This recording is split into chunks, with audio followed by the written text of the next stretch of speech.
Hello. Hello, how are you guys doing? My name is Chillpill, and I didn't do my hair again today. Can you tell? Look how fluffy. If I don't do anything with my hair, it just gets unruly. So now I have headbands, and I literally look like a piece of chocolate. What the fuck is that?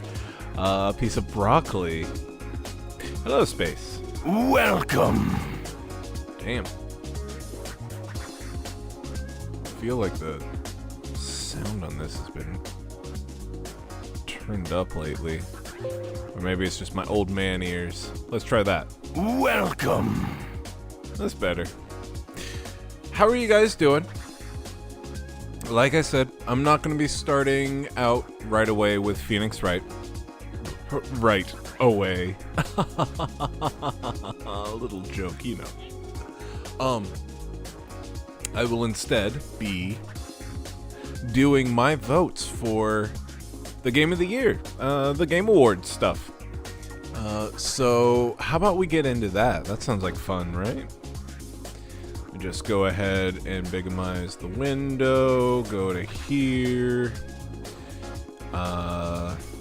switch screens real quick, press the A button maybe, and display capture. Whoop, don't throw it away. Alright, cool. Alright, here we go. I'm all signed in, I'm ready to go. So, Game of the Year. Recognizing a game that delivers the absolute best experience across all creative and technical fields. So the choices are Astrobot, Balatro, Black Myth Wukong, Elden Ring, Shadow of the Erdtree, Final Fantasy VII Rebirth, and Metaphor Refantasio. So out of these, I have played I've played 5 of them. While I have heard good things about Metaphor Refantasio, I have not actually played it. It's basically like Ratter is excited to play it whenever she gets the opportunity because it's basically Persona but not in high school. Instead it would be in a fantasy land, which honestly feels more like universally relatable, versus like I understand why Japan does so much stuff in high school, because high school is basically like college for the rest of the world in Japan. It's a lot of like self-discovery, and I get to do the things that I want to do and become the person that I want to be. A lot of people in the rest of the world, America, Canada, Europe, in general, will experience all of that in high school, undergrad, graduate school. That's the opportunity that we have. But in Japan, college is very like cutthroat, and you want to do the best that you absolutely can while you're in college so that you can get the best career. And when you get the career, you start to need to, basically live for the company, you know? So, Elden Ring SOTE should not be an option. The Game Awards fell off so hard. I agree, to a point. There was a part of the Game Awards that was very just commercial focused, and I always knew that was just an inevitability. Like, that's how Jeff Keighley gets the money to keep the lights on and have the show, you know, is like the commercial aspect of it. So we're gonna get a lot of like pandering and whatever, but the one thing about this game of the year in particular is in the past, they have said that DLC could not be Game of the Year. Elden Ring has already won Game of the Year. Its DLC is part of that game. It should not be up for the Game of the Year. So just so you know, even though I enjoyed the DLC, I don't think that it is worthy of being Game of the Year. That being said, I have not played Metaphor Refantasia, so I don't have an opinion on it. I enjoyed it a lot. I know that it is being garnered as a very good Atlas game, one of the best Atlas games in a long time. So I'm excited to play it, but since I have not played it, I don't feel like it would be right for me to vote for it. DLC and expansions are not new games and should not win Game of the Year. That, I completely agree with that. Okay, so that leaves us with Astrobot, Balatro, and Final Fantasy VII Rebirth.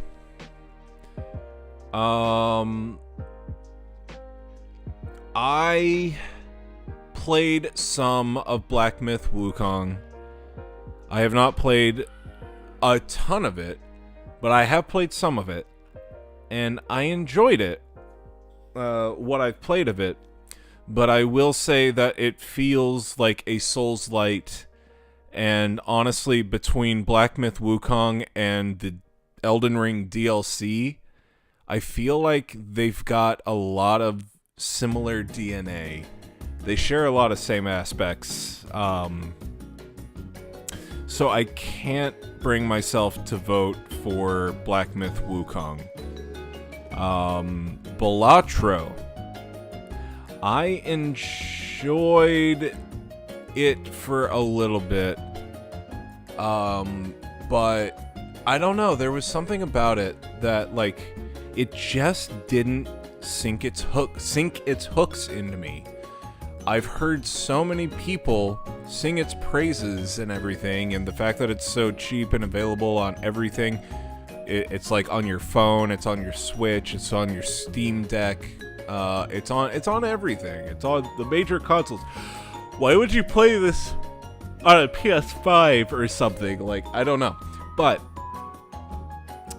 the pick-up, put-down ability of Balatro and its addictiveness are what make it so good. But I don't think it's Game of the Year.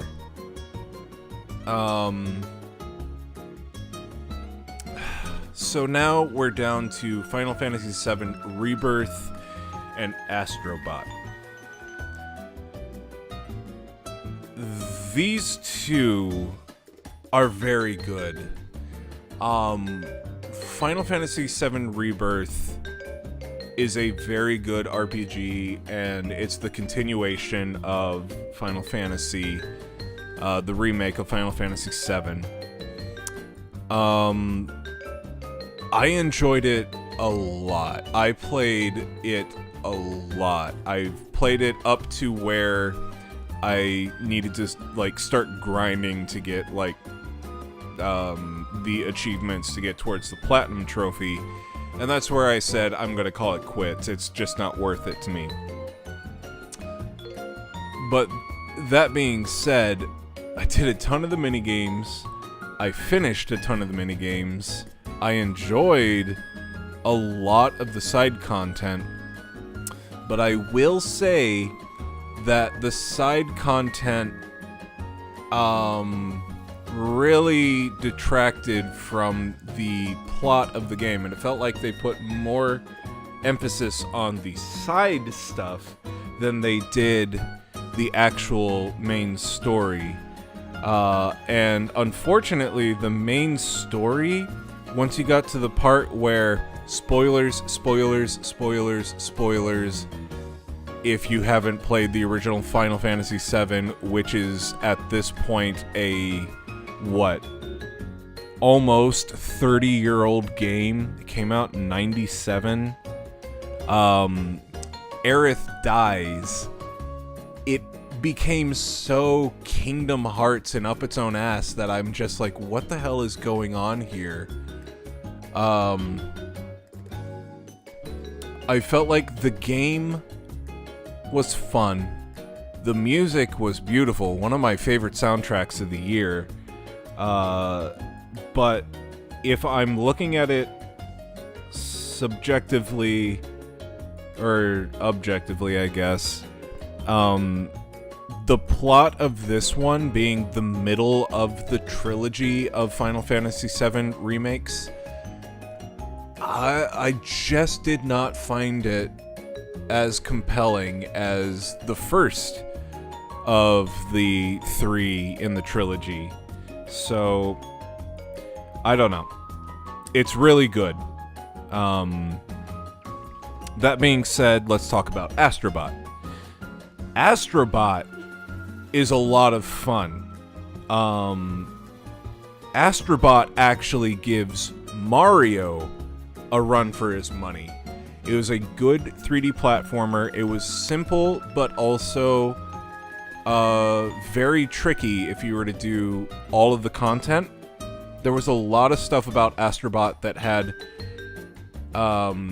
charm to it and details that I feel like other games would have overlooked that made it so compelling to continue. It's a page turner of a video game, because you would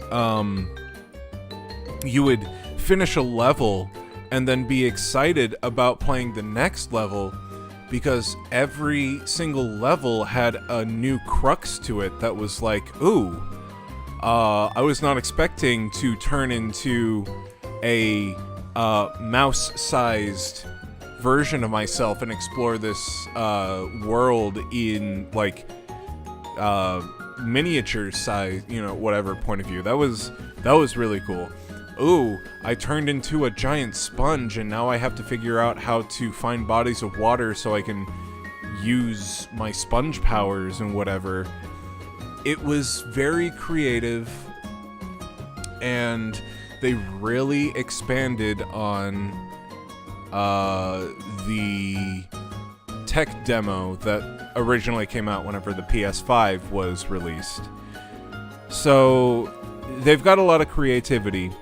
However, it was incredibly easy, and a lot of what Astrobot does, I feel like, depends on people's nostalgia for PlayStation games, right? Like, one of the main things is you go around and rescue robots that are cosplaying as other PlayStation game characters. Like, you can go around, find the Bloodborne hunter, and you can go to the gacha machine and find this special thing for the Bloodborne hunter, to where he does like a special thing that pays homage to the game of like Bloodborne. You do that for a bunch of characters: Street Fighter, Uncharted, Tomb Raider. You find all these things and it's like, oh, that's really cute how they did that.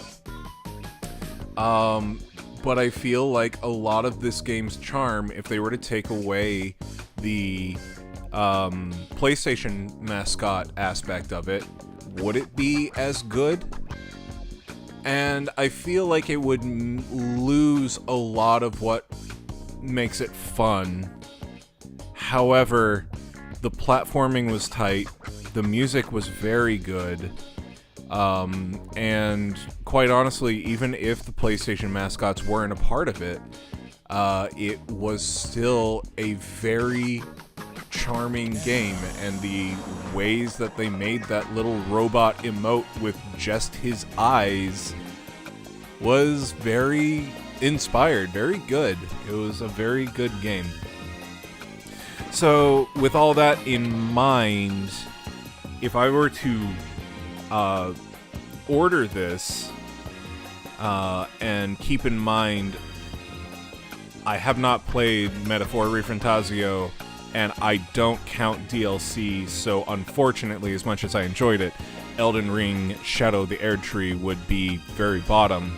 I think I would go Astrobot, Final Fantasy VII Rebirth, Black Myth Wukong, Metaphor ReFantazio, and even though I haven't played it, I still feel like it would be more interesting to me than Balatro. Balatro and Elden Ring Shadow of the Erdtree. So, we're gonna vote Astrobot. Whew! Okay, that was a big one. That was Game of the Year. Sorry. I think if we were up to vote, Black Myth Wukong would win pretty easily, but because 90% of the vote is decided by game journalism, I actually don't know who the fuck wins. Yeah, that's very true. Like, this kind of feels like the popular vote of, the past, or just any election, honestly. Like, whatever the Electoral College decides is what really decides president, but you can still win a popular vote, which is just the consolary prize. So yeah. Okay, so the next category, Best Game Direction. We've already talked about this. Astrobot is a platformer that it's really tight, but really relies on PlayStation nostalgia. Balatro is a very, very interesting twist on poker, utilizing a bunch of jokers that change the game and how it plays, which can be fun. I find poker to be kind of boring, though, but if we're talking about direction, these developers, this indie studio, really took a simple idea of a game that's very well known and just it twisted it in a way that made it kind of like a new game. So that might be my pick. Black Myth Wukong, like I said, was kind of like a Souls Light, so I'm not super into that as far as game direction. Elden Ring Shadow of the Erdtree is literally just Elden Ring DLC. It's very good. Is it a best game direction? No. Elden Ring was best new direction, in my opinion. And in that same vein, Final Fantasy VII Rebirth is more of the Final Fantasy VII remake. It's good. Is it best new direction? No. Metaphor ReFantazio. Okay, so this is tricky because they are literally taking the Persona games but in a different direction. But I haven't played it, so I can't speak to it. But I'm aware that it does do different stuff, but I can't sit here and be like, oh yeah, that was my absolute favorite. So out of all of these that I've played that I feel like has an interesting new direction, I'm gonna say Balatro.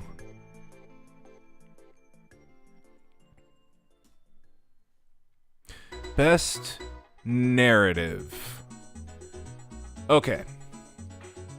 Final Fantasy VII Rebirth. It is the Final Fantasy VII story, but they started doing weird Kingdom Hearts, like, fucking with timelines stuff to it that I'm not sure how it's going to play out, but honestly, like, its story towards the end lost me, and I feel like if your story loses your audience because of how up your ass you're getting with, like, multi-dimensional whatever and alternate timeline things, I don't think that's necessarily a best narrative. Now, if Final Fantasy VII Rebirth was just a part of, like, a one game, like a Final Fantasy VII remake in general that has remake, rebirth, and whatever the third game is going to be called as one continuous thing, maybe it would have best narrative. But on its own, Rebirth did not have like a cohesive narrative that I feel like I could say, yes, that was the best fucking story of the year. Like a Dragon, Infinite Wealth. Interesting story. I like following Ichiban. Doing the Hawaii stuff is fun. I fell off of it because of other games that came up, so I haven't seen where the story goes. I can kind of see where it's going, and it's got twists and turns, so that's always interesting. But I don't know that it has the best narrative. And again, we run into Metaphor Refantasio, which might have a good narrative, but I don't know it. Senua's Saga, yeah, it did, and it didn't do super well. Oh, Metaphor, yes, it's out. No, it's out. No. I know. Senua's Saga Hellblade 2 came out, and I have not played it because I don't have a PlayStation, or I don't have an Xbox Series X or 1. Hello. Yep. No, he's drooling a lot. I have not played it because I don't have an Xbox, but also I have been told, and I have seen reviews and whatever, and it sounds like it is not as good as the first Senua game. So I don't think that it should win Best Narrative. Silent Hill 2. Silent Hill 2 has a very good story, and out of all of these, it's its own succinct thing. Final Fantasy VII Rebirth is okay. I haven't played Metaphor Refantasio, so I can't say it's its own. It's the only one that's like its own story. But of these that I've played or that I'm aware of, Final Fantasy VII Rebirth is the middle part of a continuing story. Like a Dragon, Infinite Wealth is just the continuation of Ichiban's legacy, and Senua's Saga is the continuation of Senua's story. All of those I'm not super hot on. However, Silent Hill 2 is a succinct, its own story kind of thing. And I think that the improvements that Bloober Team made on it make it a lot more interesting and more cohesive of a story, honestly, than the PS2 original. So I think my pick for Best Narrative is Silent Hill 2. I enjoyed that one immensely. Bloober Team did a very good job on it. Best Art Direction. Okay, so we got Astrobot again, which is 3D platformer. It's very clean looking, but I don't know about like art in particular. Black Myth Wukong and Elden Ring are also very much like you're a 3D whatever. Souls-like. Yeah, so whatever. Metaphor Refantasio and Neva. I have not played either of these, but I have seen gameplay and footage of Metaphor Refantasio, and I have seen gameplay and footage of Neva, and I feel like Metaphor should win this one because it's just so fucking stylized and looks so good. Neva is a very good indie, but I don't think it stands against these AAA guys. So my vote goes for Metaphor. Best Score and Music. Okay, no doubt.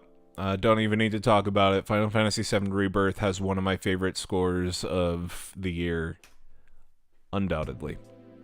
Astrobot might have been up there. Okay, Best Audio Design. Astrobot, Call of Duty Black Ops, Final Fantasy VII, Senua's Saga, and Silent Hill 2. Best audio design. Recognizing the best in-game audio and sound design. So this isn't necessarily the soundtrack. It's how is sound utilized? How is sound utilized? This one feels so arbitrary to me. Like, I can't really say that one of these games is better than the other. I feel like out of these, the two that stand out to me personally are Astrobot and Silent Hill 2. Silent Hill 2 and Astrobot utilized the PlayStation 5 controller so that, like, there would be sounds coming out of the controller and made it more immersive. But if I remember correctly, I recently played through Silent Hill 2, but Astrobot was a little bit ago, but I seem to remember Astrobot having a lot more utilization of specific sounds, sound designs, and utilization of sound. So I'm going to go Astrobot on this one.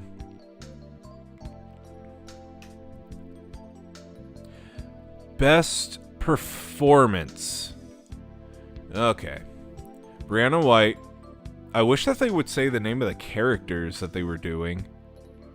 Okay, Brianna White from Final Fantasy VII Rebirth. Hannah Tell. I think Brianna White was the voice of Aerith. Hannah Tell in Life is Strange Double Exposure. No idea. Humberly Gonzalez for Star Wars Outlaws, Luke Roberts for Silent Hill 2, and Melina Juergens for Senua's Saga. I'm going to give this one, for me personally, to Luke Roberts, because I've played the original Silent Hill 2, and the acting, I know that it was like a stylized choice to make it super stilted and whatever, but having Luke Roberts actually like emote things in Sutherland's Jill is so sexist. Whatever. Having him emote things in Sutherland's dialogue made it feel more, it had more punch. It no longer felt like somebody just like reading lines about their recently deceased wife.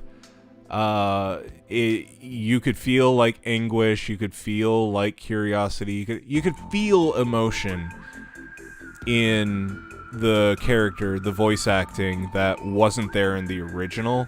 So, yeah, I think Luke Roberts gets it. I feel like Star Wars Outlaws should not have that title. It appears in something called the Game Award. Yeah.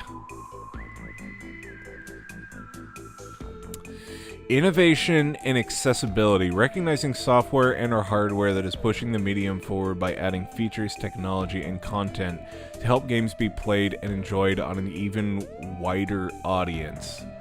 I have no opinion on this, but of all these games, the only one I played is Prince of Persia Lost Crown, so it gets my vote. I don't know how any of those help with accessibility, but fucking whatever. Purple bullshit speak.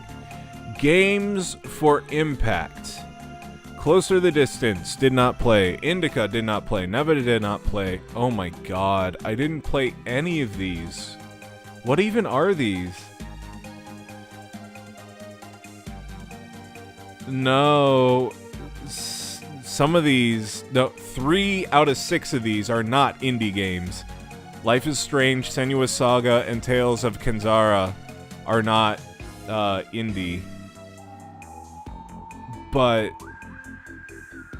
I don't know. Nobody cares about this shit. Yeah, this is nobody cares about this shit, the category. Neva. I like Neva. Next category. Best ongoing game. Destiny 2, Diablo 4, Final Fantasy 14, Fortnite, and Helldivers 2.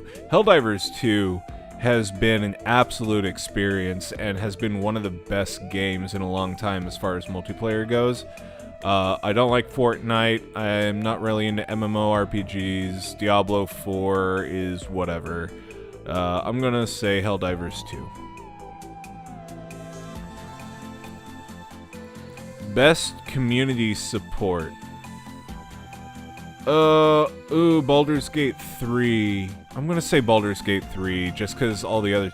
No Man's Sky had some really, really good support, but Baldur's Gate 3, like, the developers literally took all of the feedback that, fans and players gave them, and are like, let's do something about that.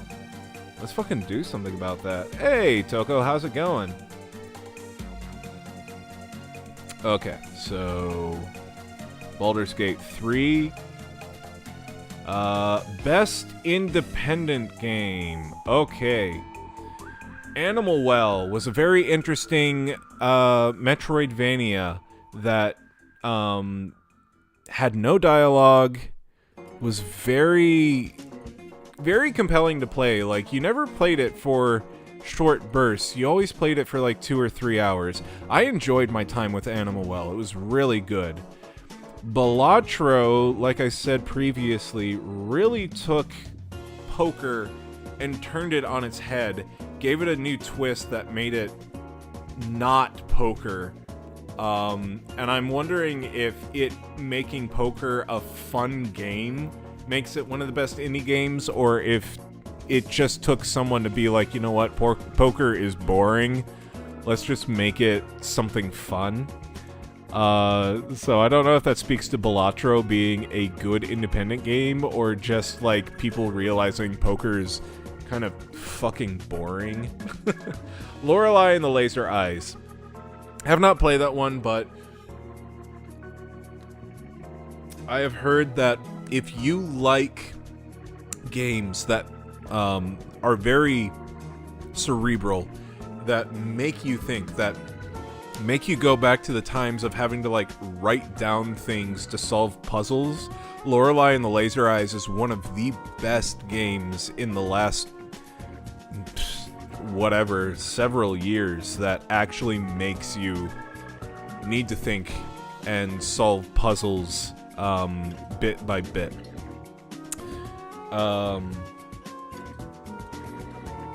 There are currently 11,000 people playing Balatro, so I'm going to go on a limb and say it's probably going to sweep this category hands down. Probably, and honestly, I might pick it. I haven't played Neva, and I know UFO 50 is really good, but it's 50 different games. So I feel like UFO 50 is kind of cheating, because that's like saying a compilation video is the best video of the year, whatever. But you can't say that, because the things that make up the compilation are what make it so interesting. UFO 50 is an amalgamation of 50 interesting, some more than others, games. So it's not just one game. So I feel like UFO 50 doesn't get it. I don't feel like Neva gets it. And Lorelei doesn't get it. Animal Well and Balatro. Now, this is just going off of my opinion. I feel like Balatro is going to win it, but I really liked Animal Well. Like, I just did a quick search of what games people have been playing this year, and Balatro was pretty much every list. Yeah, Balatro is just... I understand the appeal.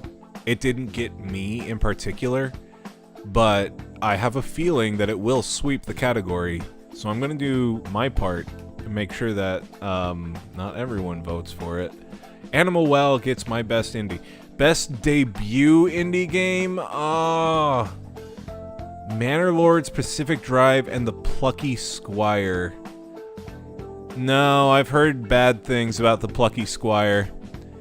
So, you know how the Mario and the Luigi Dream Team game was just like tutorials until the very end of the game? Apparently Plucky Squire does something similar. So Plucky Squire won't get my vote. Have not played Pacific Drive, don't even know what it's about. No idea what the fuck Manor Lords is about. Best debut. Ugh, God. I'm gonna have to give it to Balatro. I've heard Manor Lords exists. Have you now? Best mobile game. Okay, AFK Journey, dunno. Balatro is probably gonna win. Pokemon Trading Card Game Pocket, I have actually been playing and enjoying. Wuthering Waves, don't know what that is. Zenless Zone Zero is another Hoyoverse game, don't really care. My vote goes for the one mobile game that I've actually been playing. They actually released Pokemon Trading Card NFT game. Yeah, basically. But they've already had something like that. It just wasn't mobile. So whenever you open a pack of Pokemon cards, they have a card in there with a QR code that you go onto the website. I think it's shut down now because of this thing. You go onto the website and you scan it, and all the cards that were in that pack, you now have to play the game online. But this just gets rid of having to buy the Pokemon card pack. Best VR AR. Arizona Sunshine, Asgard's Wrath, Batman Arkham Shadow, Metal Hellsinger VR, Metro Awakening. Have not played any of these at all. But I have heard good things about Batman Arkham Shadow, so I'm gonna just go with that. I'm just not that big of an VR guy. Like, I just don't see its appeal. It can be interesting, but I don't want to strap shit to my face to play a game when I could just sit on a couch and push a button. Okay. Best action game. Black Myth Wukong, Call of Duty Black Ops 6, Helldivers 2, Stellar Blade, or Warhammer 40k, Space Marine 2.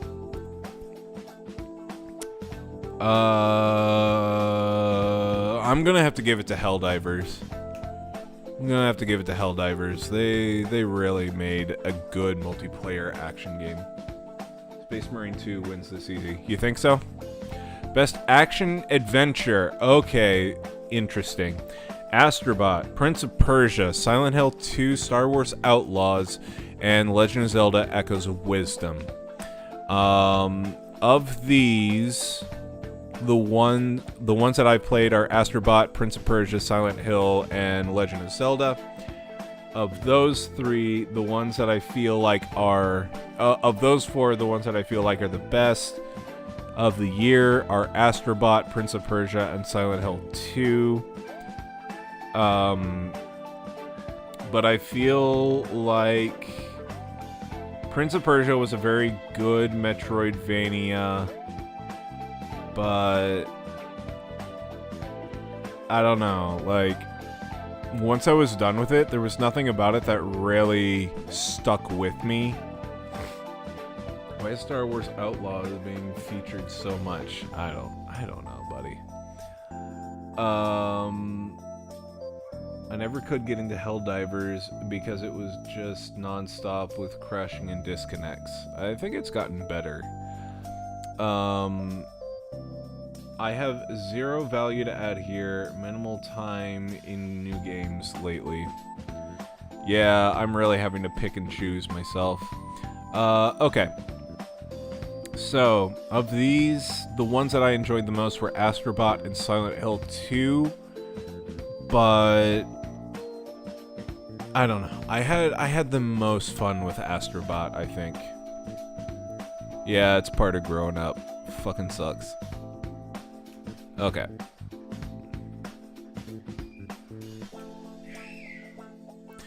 Best RPG, Dragon's Dogma 2, Elden Ring, Shadow of the Erd Tree, Final Fantasy VII Rebirth, Like a Dragon, Infinite Wealth, and Metaphor Refantasio. Oh, I didn't put any time into Dogma 2. I didn't put any time into Refantasio. I enjoyed Infinite Wealth, but I would not say that it was the best RPG.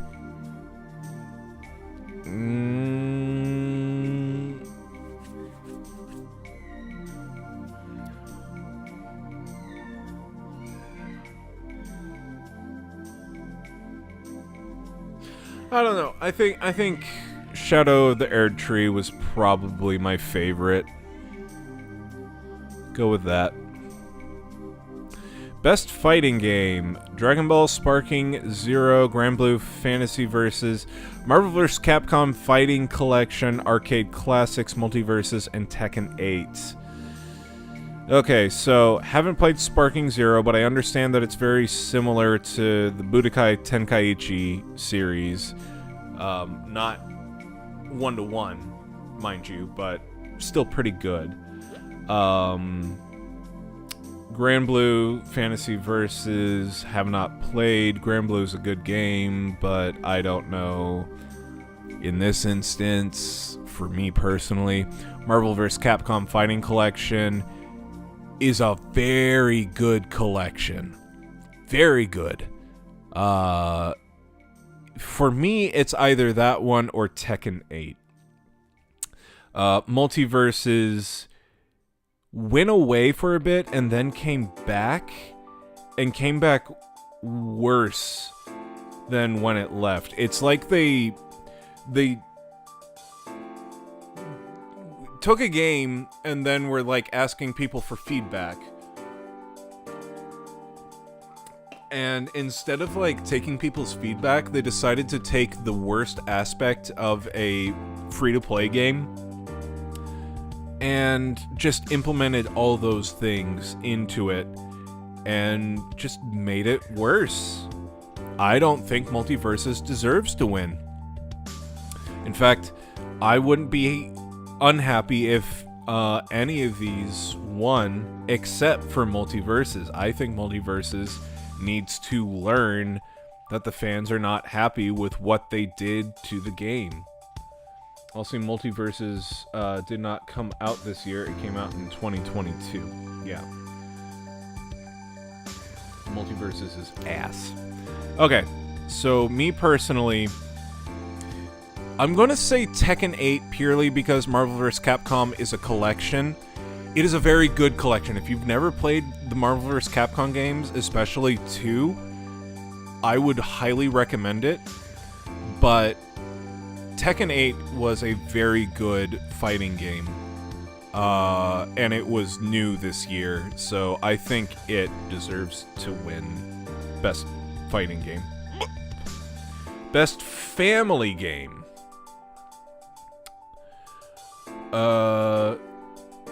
Donkey did a vid on the DB1. Apparently, it's all over the place. I also hate the idea of putting collections into a Game Award show. Yeah. Like I said, like, that's saying that a video compilation is the best video. It's not. It's the amalgamation of all these other videos that make it entertaining. You can't say it's the best video. Okay. Best family game. Astrobot. Very good family game. Very forgiving for new players and very challenging if you do everything for the older players who are looking for a challenge. It's very cute and charming for, like, everybody. Like, even if you don't know the PlayStation characters that they are referencing, they're just a bunch of cute little derpy robots doing stuff. It's very good. Very good. Be like Lord of the Rings trilogy wins Movie of the Year. Yeah, exactly. Princess Peach Showtime. Yeah. So unfortunately, this is a case of I wish that it was a good thing, but like this game came out, and while I'm sure it was appealing to some, for the majority of gamers, even kid gamers, like, it was just dress up Peach in different costumes and then push a couple of buttons to win. Like, it wasn't good. There was no challenge to it. It was just it feels like a Barbie game, unfortunately. I wanted it to be good. I really did. But it wasn't. Super Mario Party Jamboree, I wouldn't necessarily say that's a good family game. Superstar was the best Mario game in a while, and Jamboree kind of fell off a bit. Jamboree, respect for whammon. Jill just doesn't like whammon. Speaking of which, The Legend of Zelda Echoes of Wisdom. I had a lot of fun with this. And if I'm honest, the only thing that really makes me not want to choose it versus Astrobot was menuing. They didn't have a good way for you to choose the echoes. They gave you a billion echoes, and you had to scroll through everything to find the echo that you wanted to cast. And also, you would find echoes that made other echoes obsolete, but you would still keep the original. So you would never use it, but it would just make the list longer. It was fun for exploration and everything, and it was a very cute Zelda game, but the number of times I would be like, okay, new echo, scroll, up too far, scroll, oh, it's back this way, scroll, there it is, and then continue playing. It just was not great. How long till Nintendo issues C&D over Astrobot? Honestly, I think some healthy competition would do Nintendo a favor. Plucky Squire, no. It just is not a good game. It's boring and tutorials and whatever. Which sucks, because it's an indie game going up against all of these... like, Nintendo basically owns this category. And I'm not even going to give it a Nintendo game, but the indie... They just... If they did less tutorial shit, it would be a better game. Astrobot gets it for me. Best Sim, Age of Mythology Retold, Frostpunk 2, Kunitsugami, Path of the Goddess, Manor Lords, Unicorn Overlord. Literally the only one of these that I've played is Unicorn Overlord, so it gets my vote. Best Sports and Racing. Have not played any of these. Formula 1, EA Sports Football Club 25, NBA 2025, Topspin. Fuck. Which one is least likely to win? You know what? Let's give it to WWE. Best multiplayer, Call of Duty, Black Ops 6, Helldivers 2, Super Mario, Tekken 8. I'm gonna give this one to Helldivers 2. Best adaptation, Arcane, Fallout, Knuckles, Like a Dragon, Yakuza, and Tomb Raider, The Legend of Lara Croft.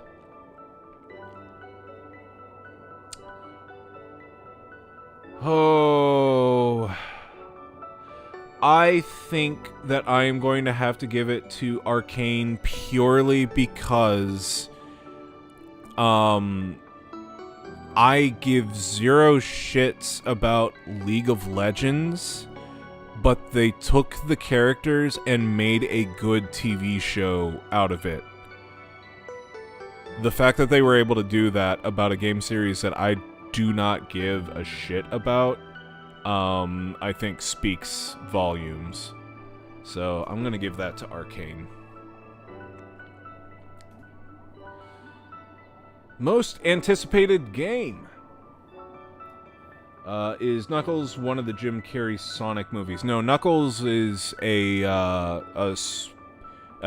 Netflix or something or other spin-off adaptation. So no. If Jim Carrey's in it, then probably Knuckles is the only one I would watch. I don't think he's actually in it. Yeah, in the TV show. MP4. Most anticipated: Death Stranding 2, Ghost of Yotei, Grand Theft Auto 6, Metroid Prime 4, and Monster Hunter Wilds. Well, if you have been following this channel for the last year, you will know that I'm going Death Stranding 2. Content Creator of the Year: Casio, Elo Juan, Techo Gamers, Typical Gamer, and Usada Pekora. I'm going for the VTuber because the other ones just look like regular-ass guys that I wouldn't actually find appealing. Best esports game: Counter-Strike 2, Dota 2, League of Legends, Mobile Legends, Bang Bang, Valorant. Jesus Christ. Oh, God. League of Legends. I don't know. Fuck all of these. There's a category on Game Awards show. Yeah. Okay, we are down to the last two. Best esports athlete. Oh, 33, Alexib, Chovy, Faker, Zaiwu, or Znchk. Oh, you know I gotta go for the guy that is so good he doesn't even need vowels in his name. Oh, I guess that would be 33 as well. Whatever, fuck 33. And best esports team, goody. Billy Gaming, Gen G. These are the same team. These are the same team. Gen G, Navi, T1, Team Liquid. I'm gonna vote Gen G purely because voting for Gen G is voting for Billy Gaming too, so it's a twofer. And Player's Choice. What is this?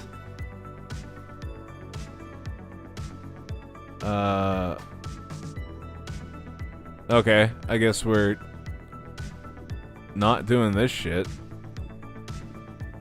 Thank God we voted for... Hey, Keyshawn! Alright. Looks like that's it. I hate it when they do Creator of the Year, Esports Player of the Year. I just don't think that this is the place. I think esports should have their own award show or whatever. Nobody knows who these people are. Like, I barely know some of these games. And you're gonna ask me who's your favorite esports person? Generic dude number 1 or generic dude number 2? I don't know. Does it matter? You don't even, like, stop everything to announce these things. It's an oh, by the way, whenever you're, like, just reading off a bunch of awards. You're like, and the winner of Esports Player of the Year is... And the winner of Esports Team of the Year is... Now, a never-before seen game. World premiere. And it's like, it's an oh, by the way. Nobody fucking cares. Well, alright. I'm still surprised esports generates money, right? I have no idea who any of the fuck those people were. Saying no one knows who Casio is actually crazy. Who is Casio? Keyshawn, tell me, who is Casio? I chose Pekora because I actually recognize her. I've never watched any of her content, but I know who she is. But, okay. They bribe viewership with reward codes. That's true. We're all going to get a discount for a diarrhea-inducing taco from Taco Bell. And a new skin for Final Fantasy XIV, so get hype! Get hype for diarrhea!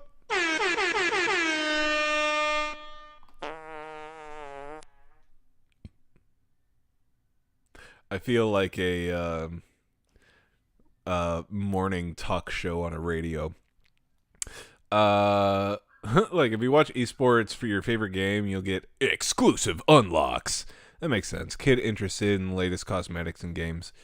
Has been popular recently, especially with children, because he makes a lot of fat jokes and shit. Oh, good. Okay. He sounds like a good person to watch. I am going to take a quick pee-pee break. We have wasted an hour and 10 minutes picking video games and talking about games of the year. But when we come back, we will be continuing some Phoenix Wright. Sorry, he doesn't make them. Oh, well, then I definitely voted correctly. Give me a sec. I'll be right back.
Okay, y'all.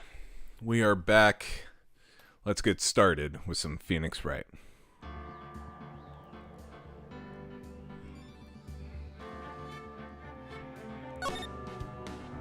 Turnabout Big Top. We finally got through all of the stuff, checking around, and now we finally get to do the next part of this. According to Radder, the reason why people don't like this one so much, this case in particular, is because it's very long and gets to the point where it's like the answer is obvious, but the characters will do the thing where they like talk about the obvious answer like they don't know what it is for minutes and minutes and minutes, and it's like, the answer is A. The answer is A. Do you think the answer is A? The answer is A. Just choose A. So that's what people are like, oh, this case.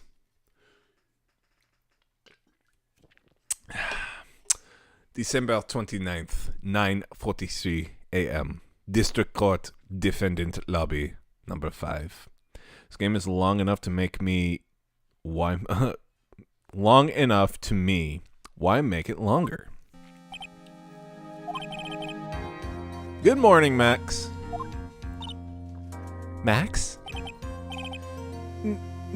Milk. What? If I don't have a glass of milk before I go on stage, I can't function, sweetie. Stage? Don't worry. There won't be a stage. All you have to do is sit down. I guess. Nick, Max is really nervous. That's understandable. Hey, my sweeties! What? You don't think I should fly, do you? Huh? You know, you've got to make a good first impression. When I enter the room, maybe I should fly in and warm the crowd up a little. No. We can't be having you flying around the courtroom. It just wouldn't be right. Imagine if you hit someone.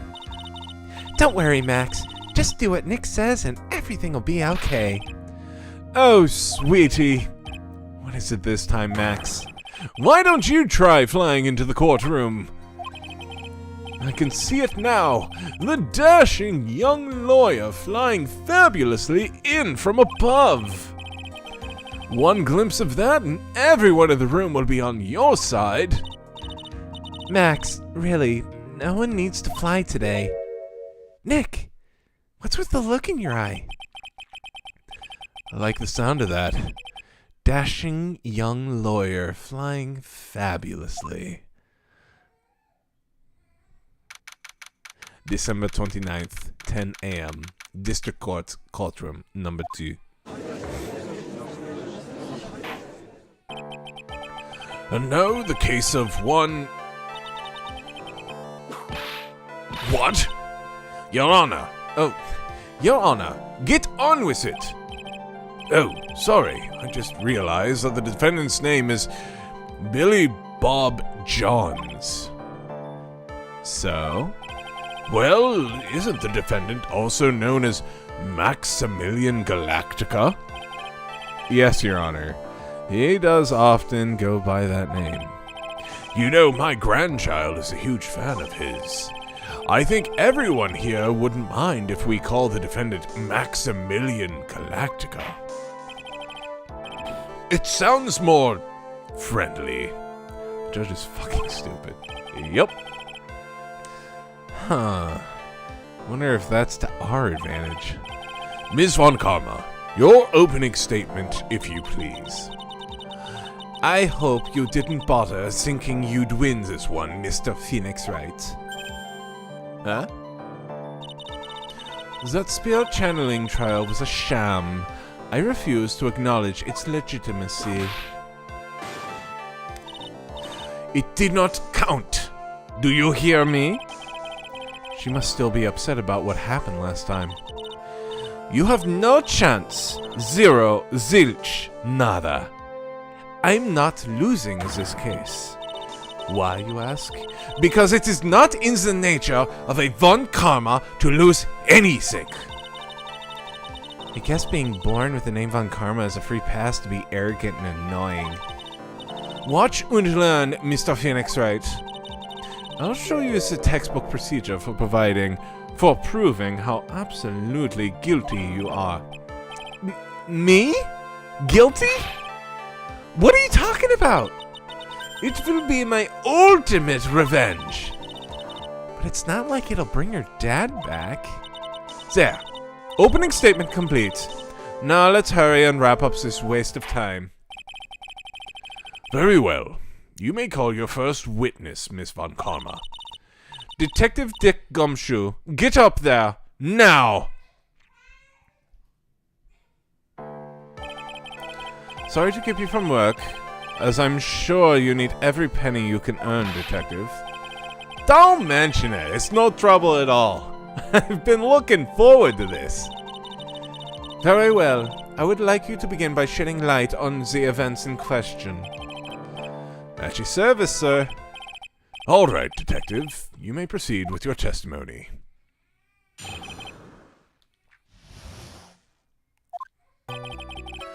The night of the crime, snow was fallen until 9:40 p.m., making it extremely cold out. Wait, who the fuck calls detectives up to the stand? They only meant to gather evidence. Well, that's kind of why they're doing it, so that they can set the scene and get details that could be incriminating to the defense or the prosecution. All of the circus performers were gathered in the Big Top to practice their routines. The practice session broke up around 10 p.m. The murder itself took place in the plaza in front of the lodging house at 10:15 p.m. The victim was found bent over a wooden box, dead as a doornail. The cause of death was a blunt force trauma that snapped the vertebrae in his neck. I see. He was beaten to death. Here's the autopsy report for the victim. The court accepts this into evidence. A blunt object. Very well, Mr. Wright. You may begin your cross-examination. Yes, Your Honor.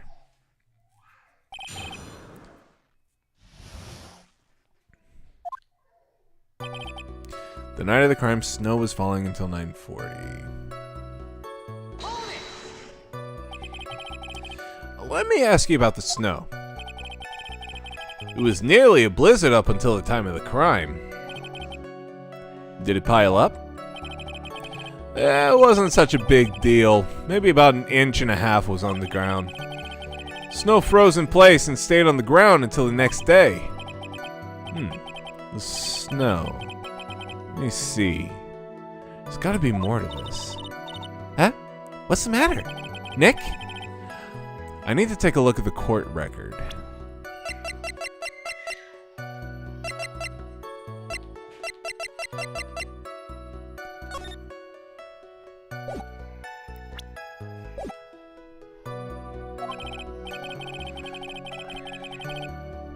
Mr. Gumshoe, what were the members of the circus doing on the night of the crime?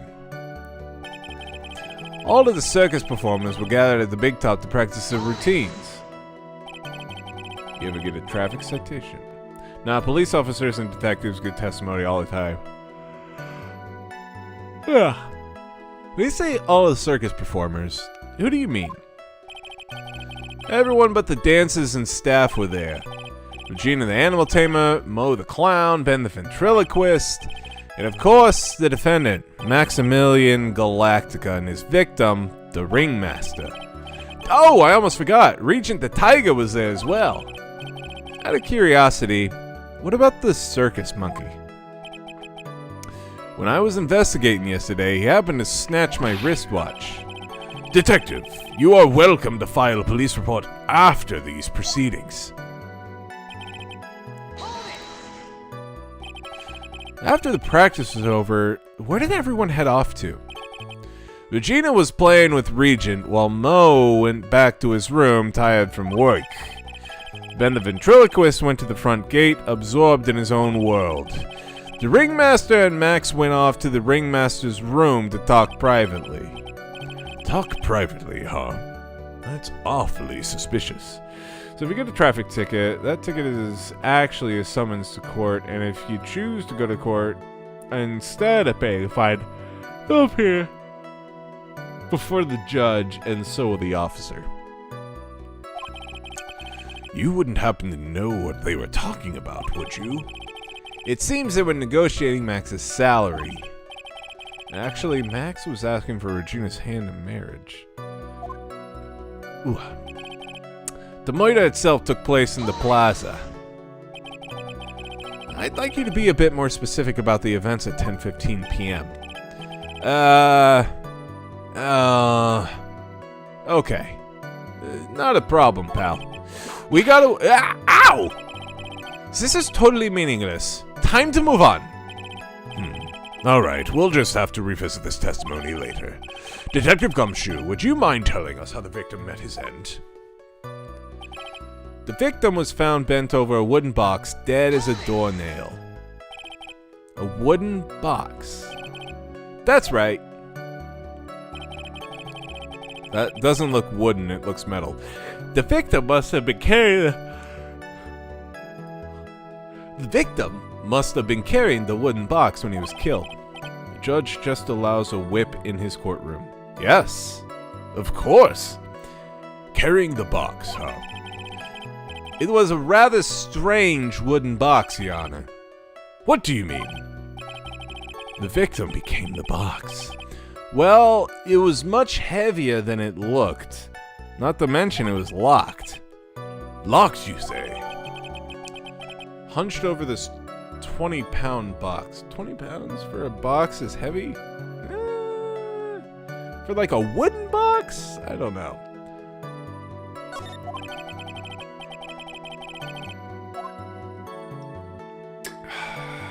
This may be my only chance, so I might as well ask some questions.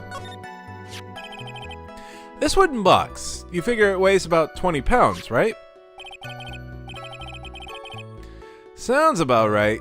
The whole thing is lined with iron. Oh, well, that would make it kind of heavy. Iron plating. Why do you think it's lined with iron? I figured they just... Ah!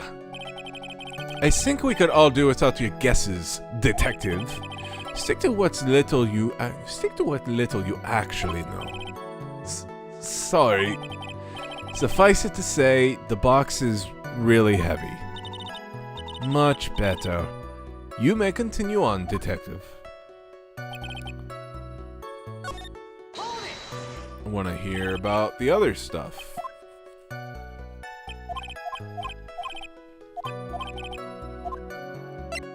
What about the lock? You said the box was locked. How exactly was it locked?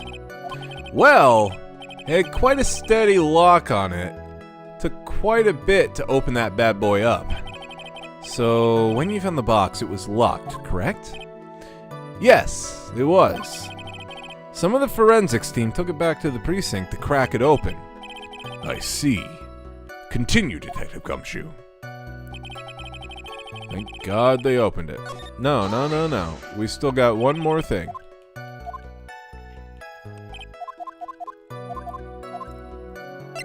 About the contents. Do you mind telling us what was inside the box? Well, we found the box. It was locked tighter than Fort Knox. So we took it back to the station and cracked it open. All that was inside was this little bottle. Bottle? What is that, Detective? Exactly what it looks like, Your Honor. It's a condiment bottle.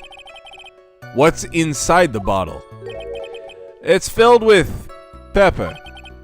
Pepper? Why in the world was it locked in that big box? There's only one little box in that huge... Oh, there was only one little bottle in that huge box? I wonder if that has some sort of special meaning. Small seasoning bottle. Pepper? I just met her!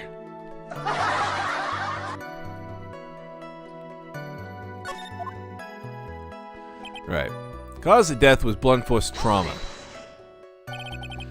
According to the autopsy report, the murder weapon was a blunt object, correct?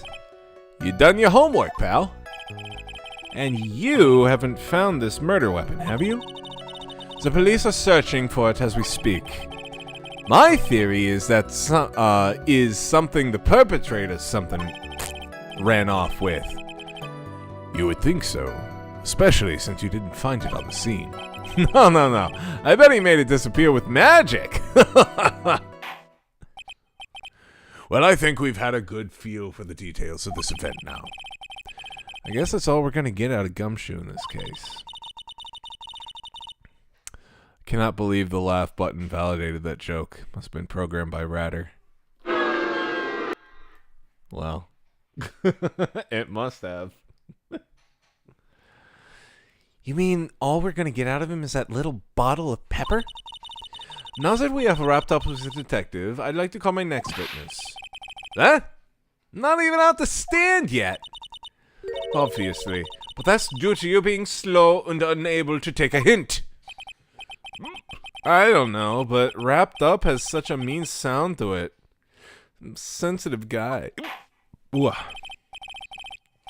Thank you very much, Detective Gumshoe. You may step down. Miss Von Karma, call your next witness. I would like to call Mr. Benjamin Woodman to his stand. She must be talking about Ben the ventriloquist. I wonder if Trila will show up on the stand as well.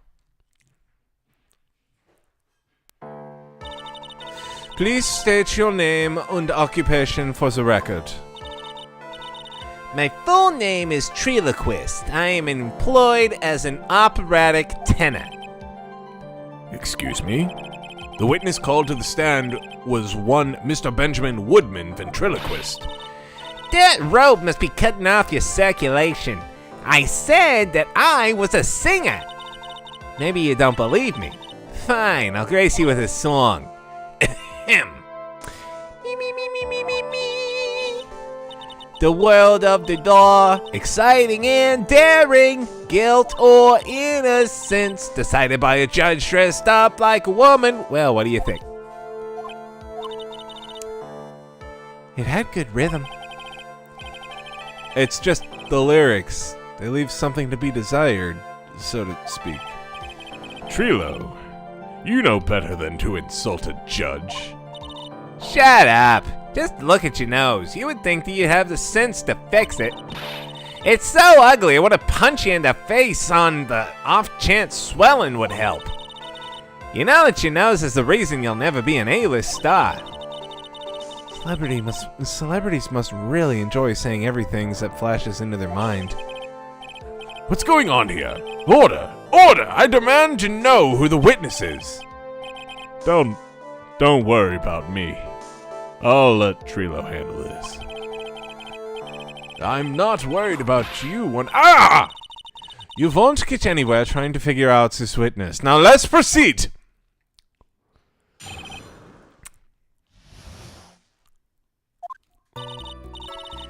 Once practice was over, I left the tent with the stooge. I mean clown. Once we got to the lodging house, I ditched him and went back to the plaza's entrance. That's when I saw Max, heading towards the scene of the crime. He was the only one heading that way. How could the punk not be the killer? Then the police showed up and took Magic Boy away. You saw Maximilian Galactica headed towards the scene. You're sure of that? Without a doubt. He had on his silk hat, cloak, and the dumb white roses on his chest.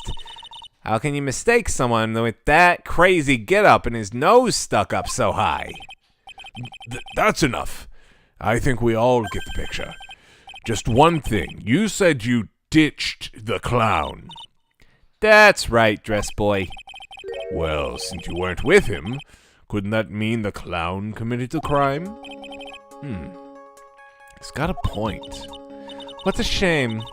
It was a nice theory, but the clown can't be the culprit. Why is that? Here's absolute proof. A silk hat. This was found at the scene of the crime. It belongs to the defendant. Ah. Without a question, he was wearing his signature hat during practice. If the clown was the murderer, there would be no reason for this hat to be at the scene.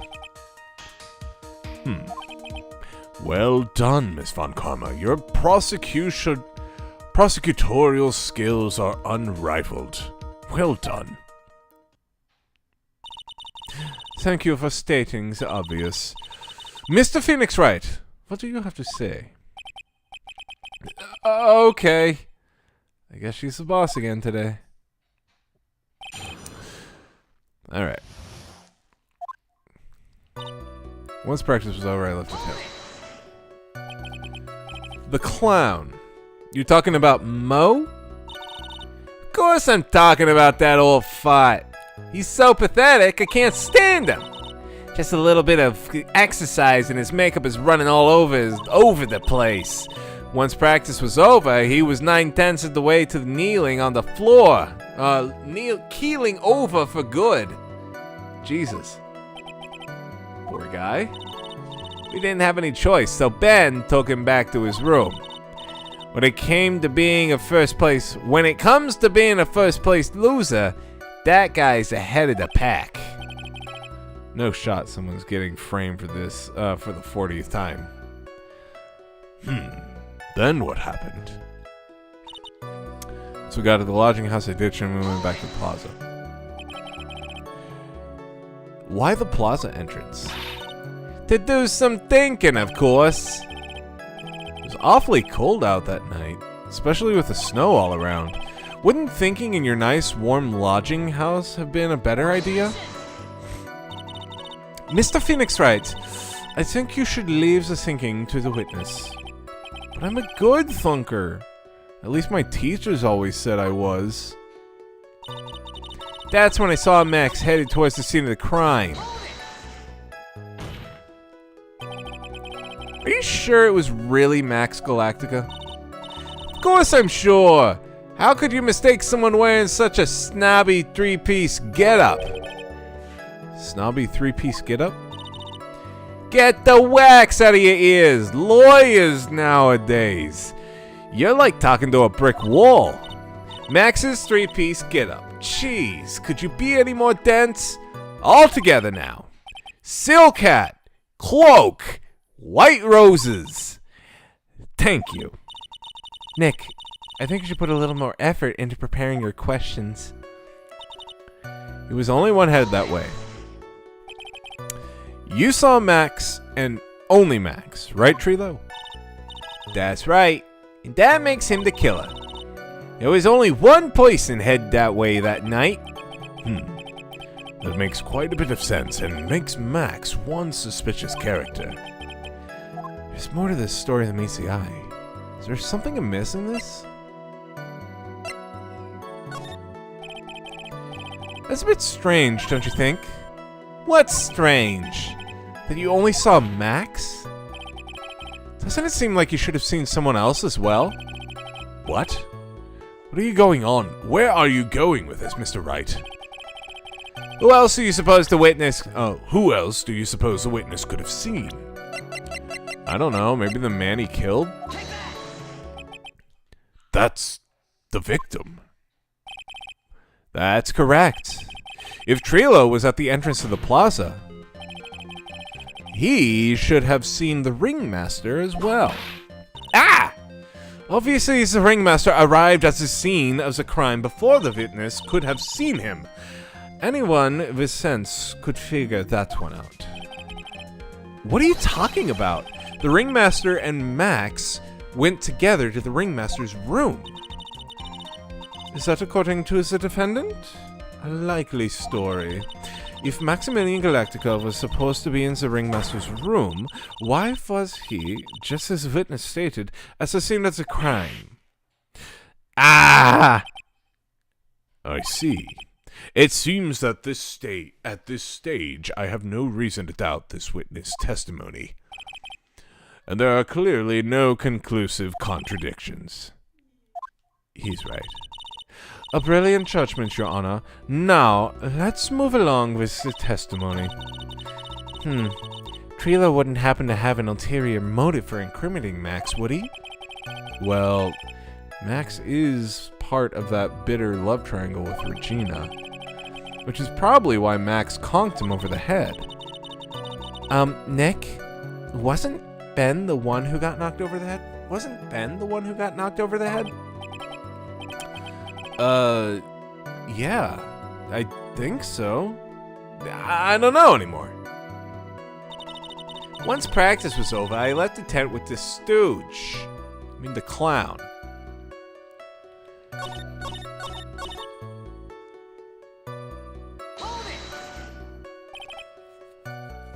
Around what time did the police arrive at the scene? I suppose that would have been around... Hey, what time was it? Huh. I think it was around, I'd say, a bit after 10:30 p.m., I think. Practice ended at 10 p.m., so you hung around the lodging house the entire time? I guess that sounds about right. Wasn't it awfully cold? I can't believe you just stand outside in that weather. Well, the truth is... Will you shut up, you big-nosed dope? Why are you telling him anything extra? Why can't you believe that we'd stand outside in that weather?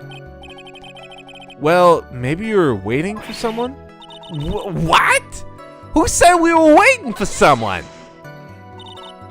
Mr. Phoenix Wright, we can all do without your offhanded series. But this witness, he's cracking under the pressure already. I'm onto something.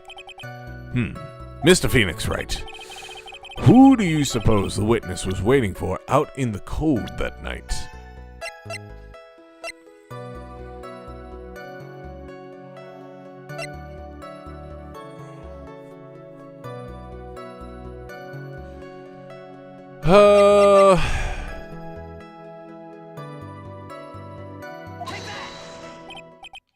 Well, if he was waiting outside in the cold, it was for one person. And one person only. He was waiting for the animal tamer, Regina. What? You were waiting outside for Regina to come back to the lodging house. Am I mistaken? Is this true? Well, you can't really ask me that question. Who cares who I was waiting for that night? What's important is what I saw. Don't you forget it. Well. The puppet may be a bit stiff, but he's right. Huh? Alright. There's obviously a reason why this witness was there that night. He spent all that time waiting for Regina to arrive. Moreover, even if someone else would have walked right in front of him, I doubt he would have paid them a second thought. Ah! That makes perfect sense. What did you say? The witness saw the defendant at the scene of the crime. However, he did not see the victim on the way to his eventual demise. If you accept that, then you must accept that there is a high likelihood that he could have missed someone else. Ah! There is absolutely no proof the witness was waiting for the animal tamer. I guess you got me. Alright, I'll spill the beans for real this time. It's true. I was waiting for Regina. Pain! Don't volunteer things. Mr. Quist, tell us the truth this time, and I mean the whole truth. Were you or were you not waiting for Regina at the entrance to the lodging house? I was waiting to propose to her. You were what? Waiting to propose? What's the matter? You think that humans have a monopoly on marriage? That the matter of puppet marriage is not under review in this case. You're the judge. I mean, look at your horrible outfit. More pain. Thanks to your bumbling, my perfect plan is not so perfect anymore. Now we have to waste time getting to the bottom of some silly proposal by a puppet.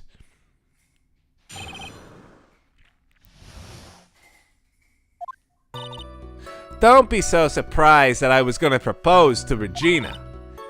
I even had something to give her. I kept it in my pocket, waiting for the chance to propose and give it to her. Of course, I also had it in my pocket that night. It was a present for her. In the end, I wasn't able to give it to her, so I've still got it in my pocket. Yeah, Keyshawn, he's like in his 30s. Yes, we talked about this last time. It's very gross. You were going to propose. You, a puppet. Don't be so obtuse. Just because I'm a puppet doesn't mean I can't love. I guess you're right. Just because I'm old doesn't mean I couldn't propose to her too. You should do the puppet like an angry Butters. Ooh, Butters? What do you mean? I guess you're right. Just because I'm old doesn't mean I couldn't propose to her too. Exactly. His honor is looking a little less than honorable right now. He's got something in his front pocket for you. Why don't you reach down and grab it and see what it is? Then grab onto it just for you and give a little squeeze and say, how do you do? Okay, Mr. Wright, please continue with your cross-examination. What was that sigh at the end?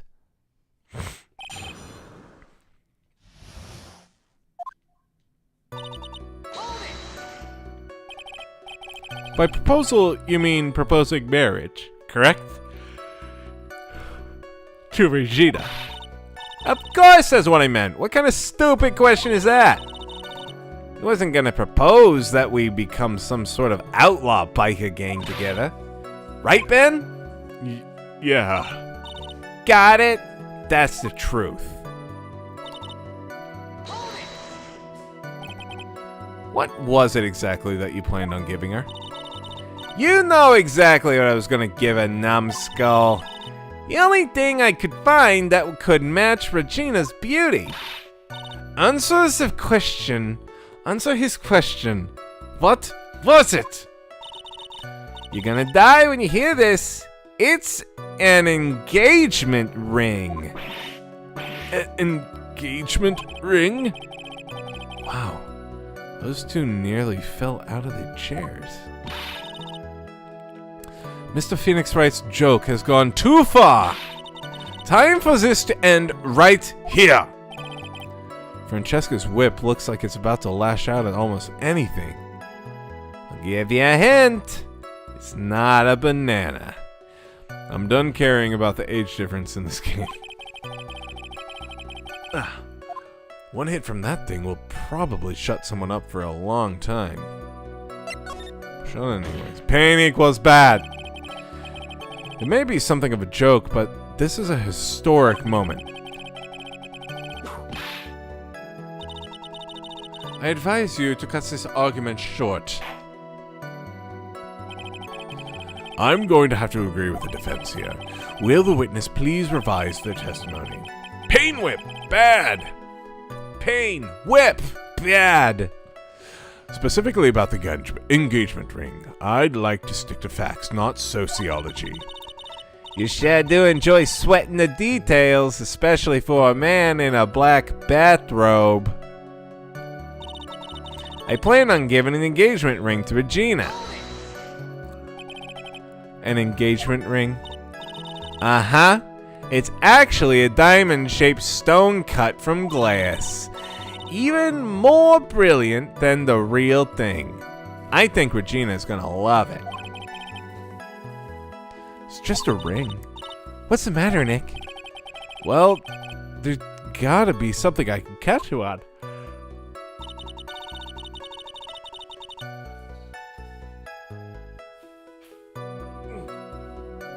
I kept it in my pocket, waiting for the chance to propose and give it to him. Whose pocket was the ring in? Mine, of course! What a stupid question! You gotta be kidding me. You think Ben could pull that off? I'm sorry. Really? You don't have to apologize for that. He's the one who should be apologizing. Really? Of course, I also had it in my pocket that night. It was a present for her. So, you went to the lodging house to give it to her? That's right. I tried to give it to her during practice so many times that I lost count, but that uppity snob kept getting in the way. Uppity snob? He couldn't possibly be talking about me, Maximilian Galactica. When I get a hold of him, I'm gonna saw his wood block in half, and not with magic. Well, they always say that love creates rivalries. So, what about this present? In the end, I wasn't able to give it to her, so I've still got it in my pocket. Let's see it. So, you're still thinking of trying to give it to Regina?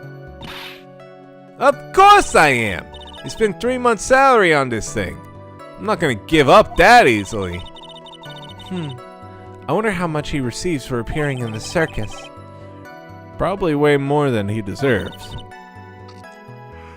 I think it's about time to unwrap this toy's testimony. That's the spirit, Nick. Give him heck! The judge has that dazed and confused look again. Maybe you should get out more. Let's see, what can I present? Oh, alright.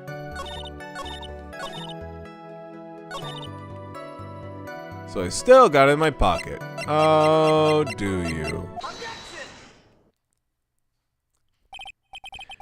Trilo, do you mind if I show you something? What is it? What are you talking about? Uh-oh. Looks like they're going to double team me now. Do you recognize this ring? Ah! That's mine! Give it back! Thief! Thief! Didn't you just testify about this very object? I believe you said, in the end, I wasn't able to give it to her, so I've still got it in my pocket. Why then do I have it right here? Ah! What is going on here? That's... Ben, say something. Oh, this would be so thrown out of court. Don't put me on the spot like that, Trilo. I found this in Money's room. Money's room? You mean a room they put money? Like a bank vault? Heh! That filthy monkey's gonna get what's coming to him. Mr. Quist, I would prefer if you avoided slandering innocent fiats in my court. Well, Your Honor, Money really is a monkey. In every sense of the word. Ah, I see. Well then. Money likes to go after the shiniest things he can find and gather up. Shiny things. Trilo, when was this ring stolen from you? Well, I suppose it was that time. You know, that night. The night of the crime.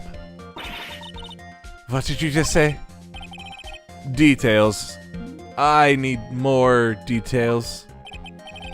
Well, it was stolen right after Max showed up in the plaza. Right about when you saw the defendant walk past, correct? Well, I guess you might, be able to say that. The ring might have, well, it could have been taken around that time.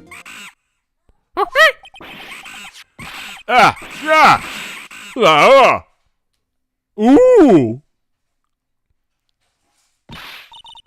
Ben, what's with you? Oh, whatever. It's nothing to do with anything, especially not who committed the murder. This guy is so sketchy, he should get arrested for being so suspicious. It's not for you to decide what has to do with what. Now, Trilo, back to the topic at hand. I haven't admitted a thing. Not I, Mr. Triloquist. What did you do when the ring was taken, Trilo? You know exactly what I did. I chased after that ring-snatching monkey Money. But you weren't able to catch up with him, were you? It's all this slow, loafy fool called Ben's fault. While he was fumbling his way through the snow, that dumb monkey was able to get away. That is indeed an incredible shame. Well, this does indeed prove one very important point. Prove an important point? What point could that possibly be? Ben doesn't exercise enough. Ben's testimony has a flaw. Hey, Leo. Hello there. What's up? There's a huge contradiction in this witness testimony. Contradiction? The witness just testified to the following effect. Up until the police arrived, he didn't move from the entrance to the plaza. However, the witness just stated that he chased after Money the monkey. When the witness was off chasing Money, there was no one watching the plaza. What is the meaning of this, Mr. Phoenix Wright? Where are you going with this theory of yours? I'm saying that there is no possible way that this witness saw the plaza the entire time. That's where I'm going with this little theory. Which leads me to my next point. Is it entirely possible that someone other than the defendant was at the scene? Interesting, Mr. Wright.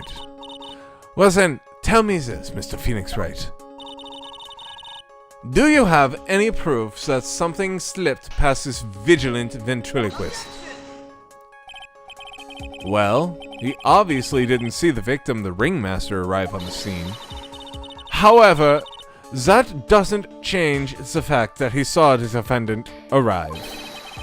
The witness is lying. He's blinded by his rivalry with Max. Well, the defense's argument does hold water. This witness does have a history of animosity towards the defendant. What? How dare you? I wouldn't lie just to get that dork face in trouble. He's not even worth it. I saw him. No doubt about it. I saw that worthless liar. Well, just for clarity's sake, let's flesh out exactly who you saw on that night. Ha! I told you so many times you think you'd know. My story's not changing. You've already changed your story, Stick Boy. And I'm sure it'll change some more. Huh. Where there's one lie, there are usually many more behind it. Exactly, Maya. That's why we have to keep after him. Yeah.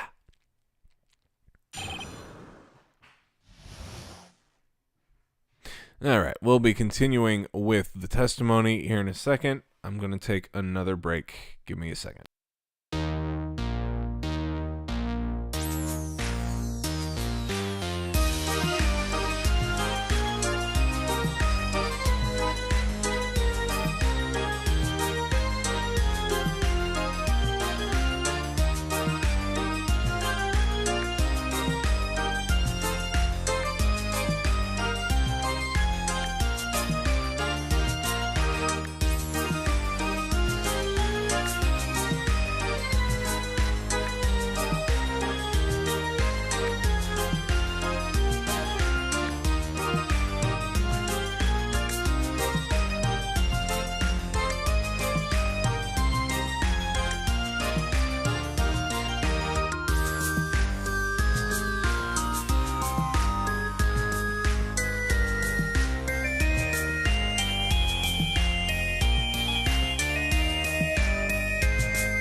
Alright, I'm back. Went upstairs. I was getting sleepy, so I got me some energy boost, and while I was up there, Cal was sitting in his little bouncy chair. And just while he was staring at Mom, he just starts to actively shit. Like, it's just... and ends with a... I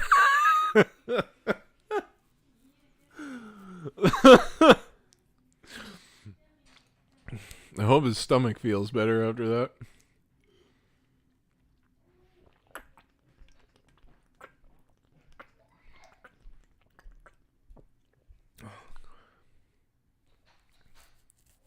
Chip off the old block. Yeah, but I usually don't do it in my pants. Can I be vulnerable about something? Gotta promise not to tell anyone. Go ahead, Toko. What is it? Just like me, for real, for real.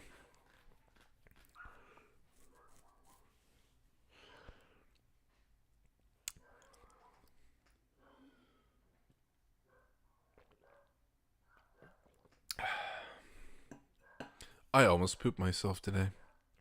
Barely made it to the toilet. What the fuck, Toko? Were you just having a bad day, or did you eat something? Glad you made it. I'll give you that I was waiting that night for Regina. But that doesn't change the fact that I saw Max in the plaza that night. Don't know what I ate. Toko is an old man just like the rest of us? Hell yeah. He showed up after I had been waiting there for about 5 minutes. I said good evening to him, but he didn't even acknowledge my presence.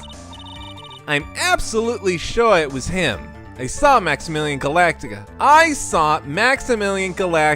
At the scene. Maybe someone slipped some X-Lax in my drink. Oh, Lord. There's no way I could mistake someone wearing those 3 ridiculous symbols. You should sue them. So that means that money didn't show up until after you saw Max. That's right. That's right. Money ran up less than a minute after I saw Max. Then money snatched the ring, and you went chasing after him. How long was it until you came back to where you were waiting? Well, let's see. I'd say about... I suppose 5 minutes, I think. So the victim could have arrived on the scene in that 5-minute stretch. Mr. Wright, please proceed with your cross-examination.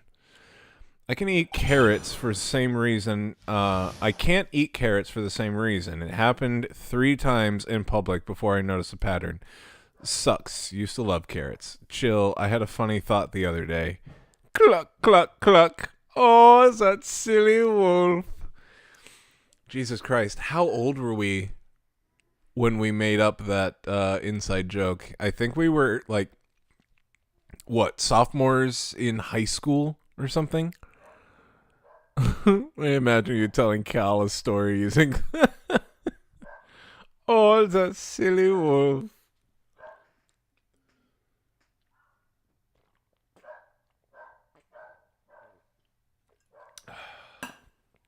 Man. Farting up and down in my little red pickup truck. Won't you be my fartling?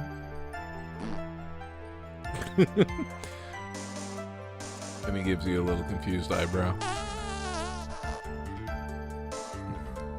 I'll give you that I was waiting for Regina that night. So you were only concerned with waiting for Regina that night. That means you probably wouldn't have noticed if anyone else showed up. You should think about how many eyes I actually have. I got 4, you know. 4. F-O-U-R. Counting Ben, of course. With that many eyes, do you really think something would have slipped by me?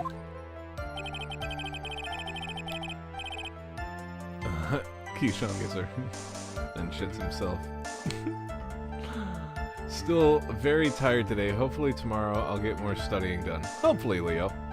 Knock on wood, I have never actually shat myself since I was 2 years old. Don't worry. You may not do it before your retirement age, but you'll do it after. It will come around.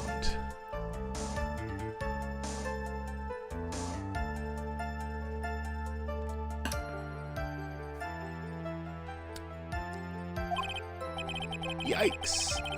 The judge is even more dangerous to our case than Trilo. That doesn't change the fact that I saw Max in the closet that night. So you saw Max come out of the big top that night. Of course that's where I saw him coming from. I was staring at the entrance to the tent the entire time. I guess that makes sense, especially since he was waiting for Regina. He showed up after I had been waiting there for about 5 minutes. About what time would you say these events took place? You're one of the dumbest people on the planet if you can't figure it out yourself. You already know that practice finished promptly at 10 p.m. And you already know that I went to the lodging house right after practice. You don't need to be a brain surgeon to know around what time it was I saw him. Just add 10 more minutes. I'm sure you can do that. Now, what time was it? Indeed. What time was it? What time was it? Let me think about that for a sec. Yeah! It was 10:10 p.m. Ah, yes. That sounds about right. It sounds about right because that's the time that I saw Max on the scene. It's time for lunch. Lunchtime. I said good evening to him, but he didn't even acknowledge my presence. So you testify that you said good evening to Max that night. You must enjoy asking incredibly obvious questions. You say good morning in the morning and good afternoon during the day, right? And it's obvious that I'd say good night to someone at night. What, Ben? You got something to add?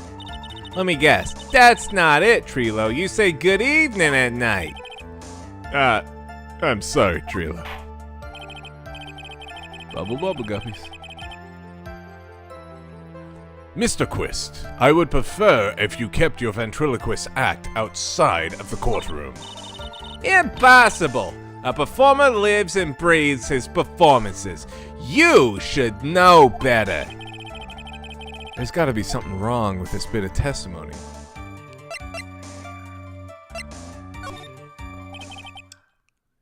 Isn't that a bit strange to you? What do you mean? Well, if you hate Max so much, why would you bother being nice to him? It strikes me as somewhat strange. Why would it strike you as strange? Exactly. How is it strange to be cordial to one of your co-workers? Well, if it was simply just being cordial to a co-worker, I would understand. Ah, that hurt! Maybe you should think of having some proof before your lips start flapping next time. Proof is everything in this world. You should have learned that back in grade school. There's no reason that Trilo would ever say something nice to Max. But how do I go about proving that with the evidence? Bluffing is everything in this world, but I'm sure you already learned that one. I guess I can give it a shot. The witness will resume his testimony. I'm absolutely sure I saw him.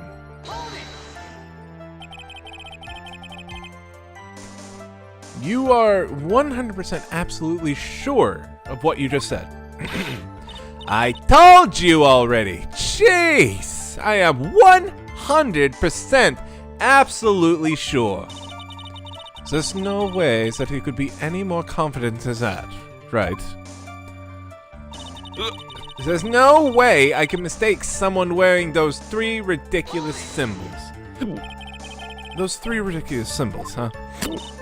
Out of curiosity, exactly how many times have you asked that question by now?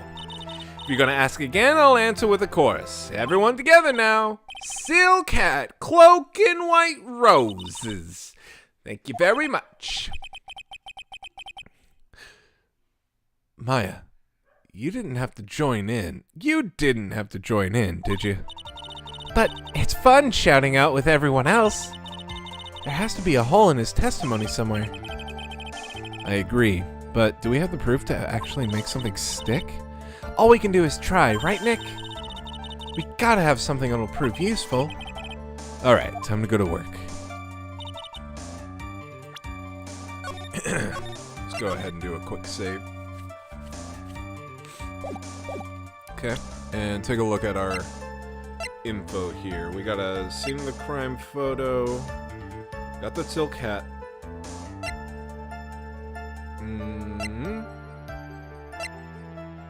Broken bottle. Circus map.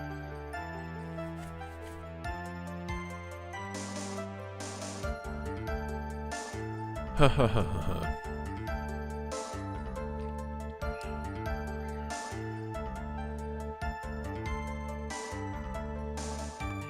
By the way, I'm 33. I'm 36. We're all old. Yay! Okay.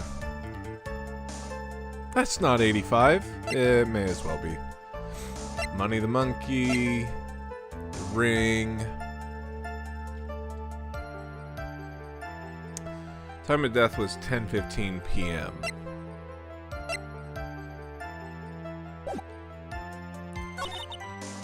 That doesn't change the fact I saw him back in the plaza. He showed up after I had been waiting there for about 5 minutes.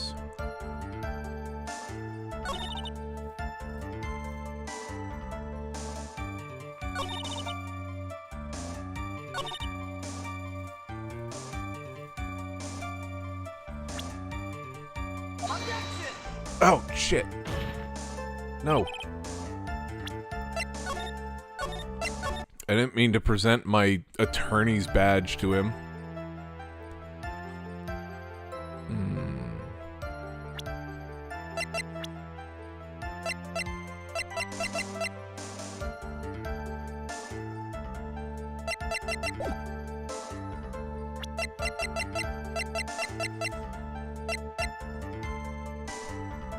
Time of death, 10:15. Okay. That doesn't change bad. I saw Max and Plaza that night. Let's present this.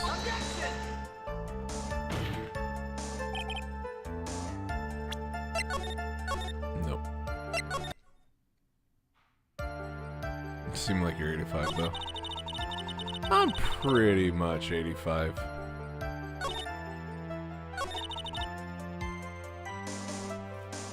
Didn't even acknowledge me. Absolutely sure it was him. No way I could mistake where...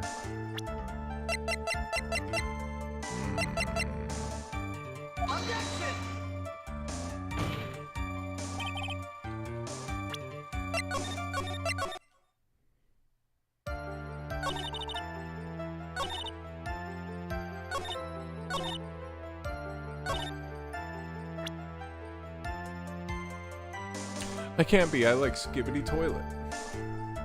Skibbity Riz, Ohio. Stick out your gat for the Rizzler. Whatever.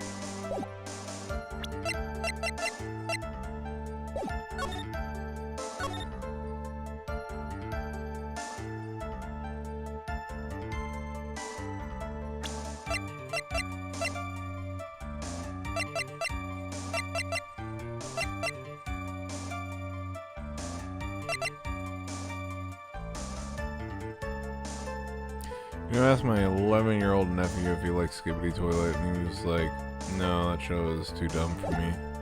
Nice. Shut up after I've been waiting there for about 5 minutes.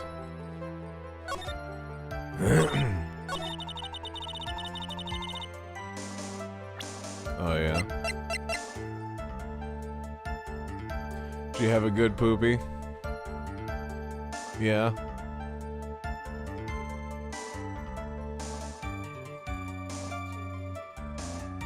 It's because he knows what he did. And he's like, ha ha ha, mother has to clean my feces. Ha ha ha ha ha ha. Ha ha ha ha ha ha.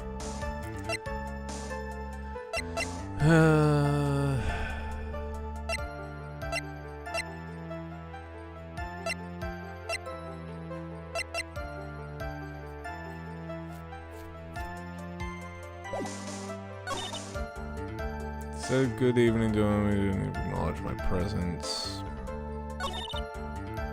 Sure it was him. I saw him at the scene.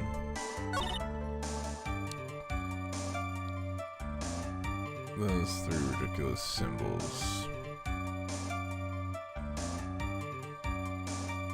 What time is it? Why, it's 7:51 here.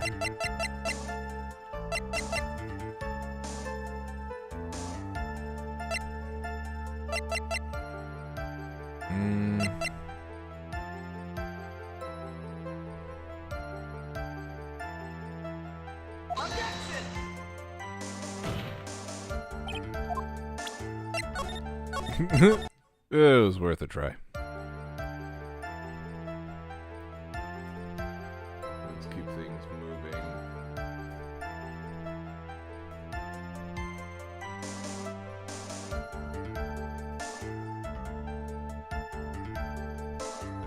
Let's see.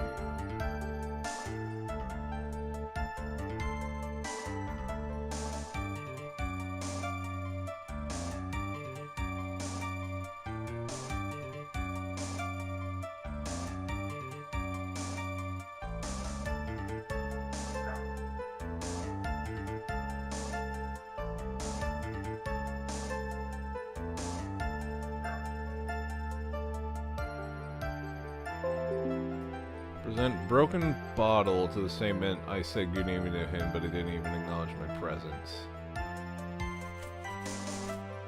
Really?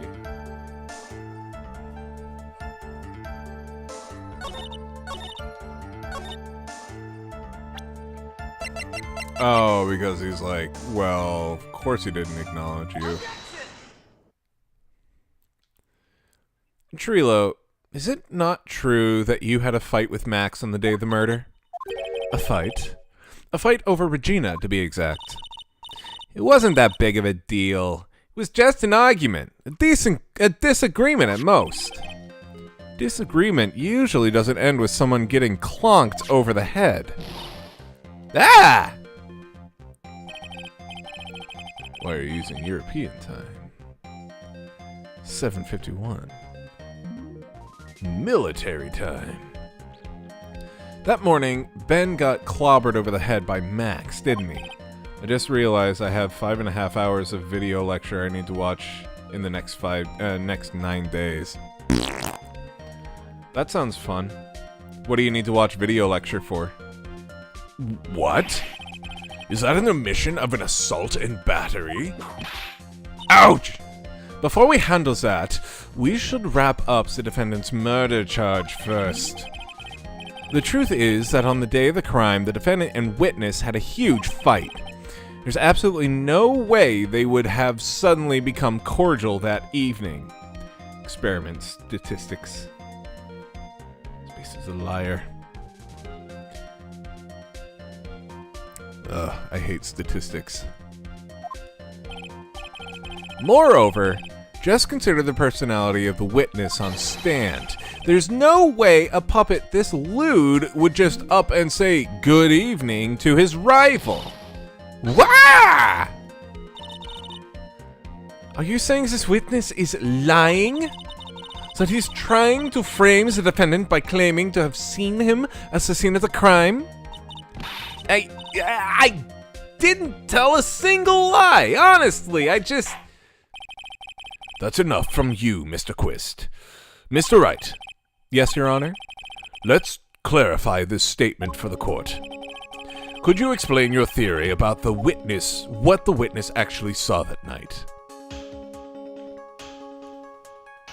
It's probably you saw a different person. Yeah.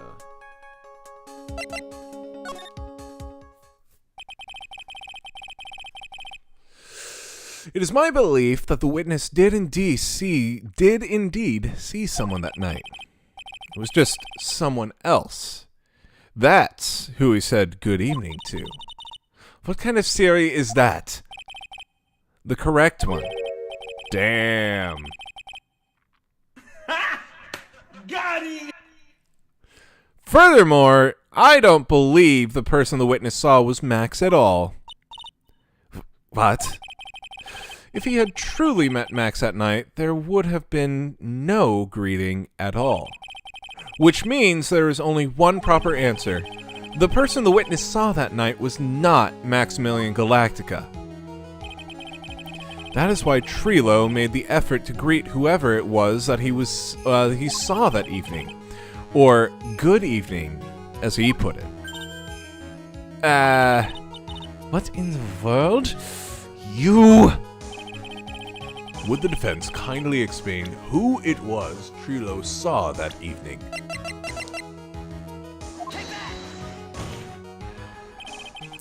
Considering the ill temper of this witness, there's only one person he would greet.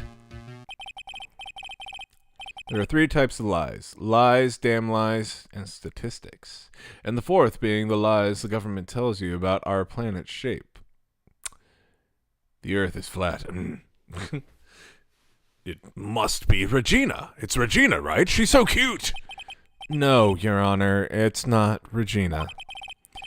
Yeah, that's silly government launching rockets into space with cameras on them just to trick us into thinking that space is real. I know space is real. He's right here and he moderates our streams. Ha ha! Yeah, nice. If it was Regina, Trilo would have given her the engagement ring as a present. Oh. Yeah. I suppose you have a point there. It was Russell Berry, the victim himself, was it not? You are correct. It was indeed Russell Berry. The person you saw that evening was the victim, the ringmaster, Russell Berry. I won't even hate on that joke.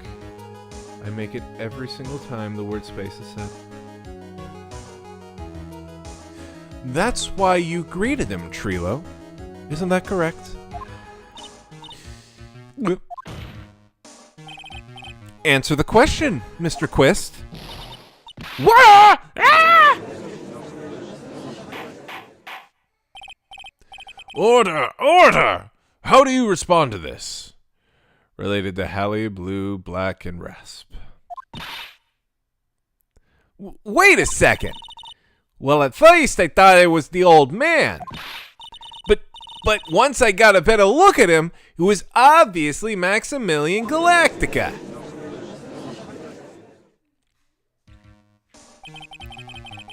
I think it is high time that we clear the air about this question. Mr. Quist obviously witnessed a single person in the area of the plaza that evening. The problem is identifying exactly who that person was. Was it Maximilian Galactica? Or was it the ringmaster, one Mr. Russell Berry? The prosecution argues that it was the defendant that witness saw that night. The witness has clearly stated that he saw the defendant's 3 symbols. 3 symbols? Alright, this is getting old. Come on, man, you gotta remember them by now. Here we go again. Everyone, all together now. Yes, we know. The silk hat, cloak, and white roses. A silk hat and a cloak. Anyone could wear them. They'd even look good on me. What was that? Well, the witness has endlessly repeated that he saw Max's 3 symbols. However, how do we really know it was Maximilian Galactica? It could have been someone else dressed up as him. Possibly even Russell Berry. What?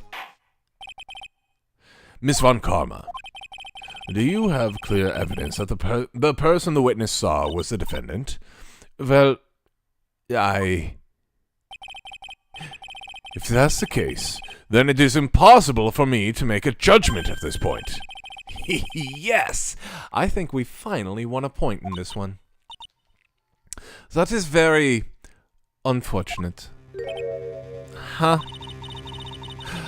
You're a little too excited for your own good, Mr. Phoenix Wright.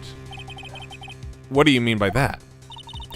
You merely established one thing from this witness. You established that this person saw one person in the plaza that night. I applaud you on your effort, but who that person was can only be answered by the next witness. Huh? Your Honor, the prosecution will provide, beyond a shadow of a doubt, an answer to that question and evidence that clearly establishes one thing. That there is no one other than Maximilian Galactica responsible for this crime. Do go on. Very well. The court will take a 10-minute recess. During that time, I request the prosecution prepare their next witness. Court is now in recess. To be continued.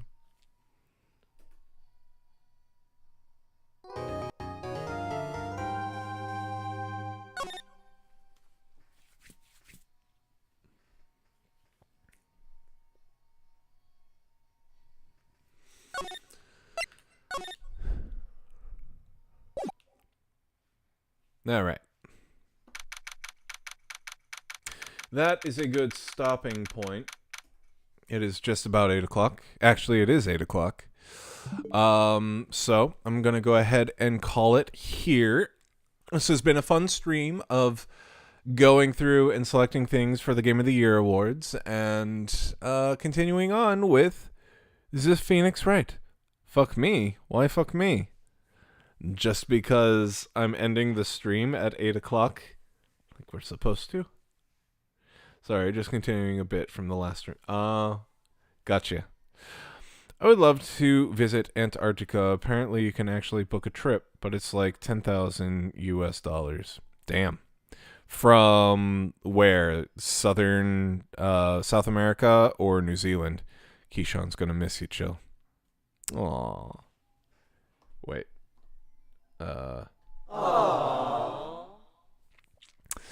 Okay, so like we had previously stated on the last stream, we won't be streaming on Monday because that is going to be the day that Ratter and I are hosting our Thanksgiving thing. Wait, is Jill going away? The stream died for a moment. Oh. Well, appropriate that it dies around now. We'll be hosting our Thanksgiving thing on Monday, so Ratter won't be continuing with Persona 5 at that time. However, on Tuesday, I will be continuing with more of Phoenix Wright. Nobody said the word tsundere. You brought that up. Huh? I ain't no fucking tsundere. So yeah. No stream Monday, stream on Tuesday. And yeah, I hope everybody has a good rest of their night. So like we always say, night-night, and don't let the dummies bite. Night-night. Y'all should go back and watch the first bit of this stream where I do the Game of the Year stuff. It was pretty good. It was fun. It was fun and a little bit different. Anyways, I will see y'all later. Have a good night, y'all.